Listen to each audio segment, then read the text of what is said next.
Monggo Pak sari riyin. Umpamane kanggo wong sing luwih sepuh lak ya ngono to, Nduk. Heeh, Pak. Aku bareke arep ngenekno pelatihan bahasa Jawa yang baik dan benar, Nduk. Ben cah-cah iki ben pono utawa mangerteni. Ngono ya, Mak. Pematerine sapa? Pak Yin, Nduk. Pak Yin Ansor. Diaturi mingkah, Mak. Engko. Ya Komandan Ansor wakil ketua kaderisasine cabang Ansor Kabupaten Ngawi, Nduk. Ngono ya, Mak.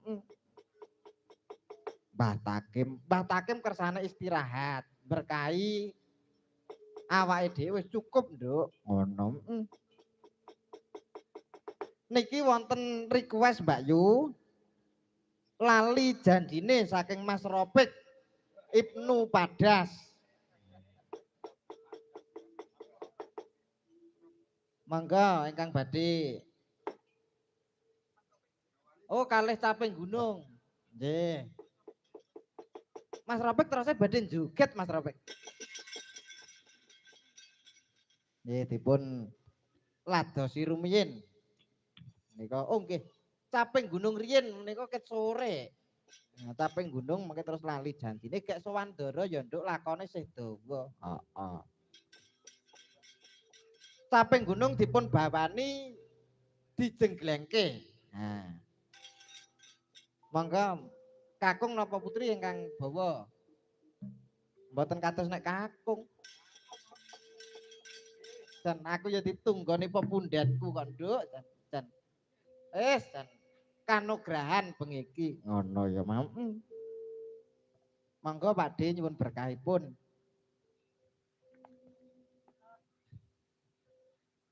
Saben bengi nyawa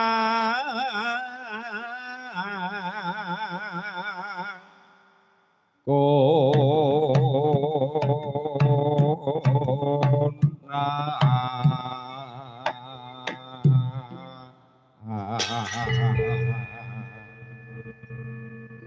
Mas Yoga. Enjih.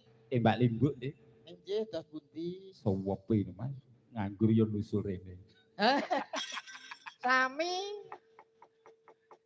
Yen memajang wong nganggur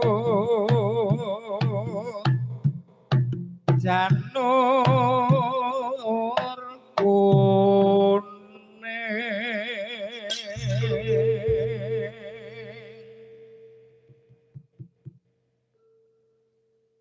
kembang bae weton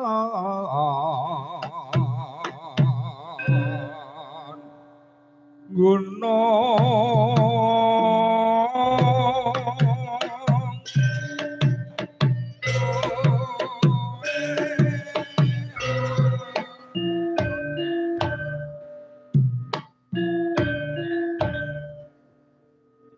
ngregengaken swasana nggih. Pakde. nggih.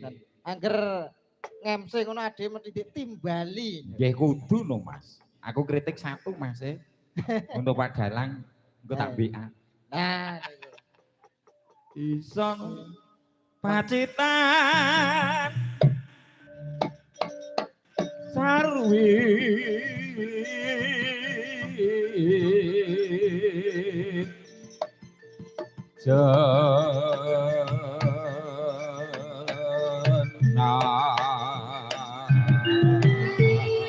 akhir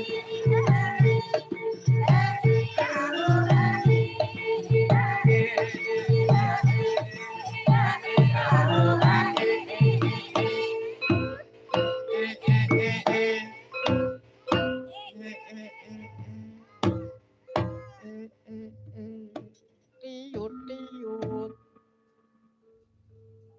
panas udan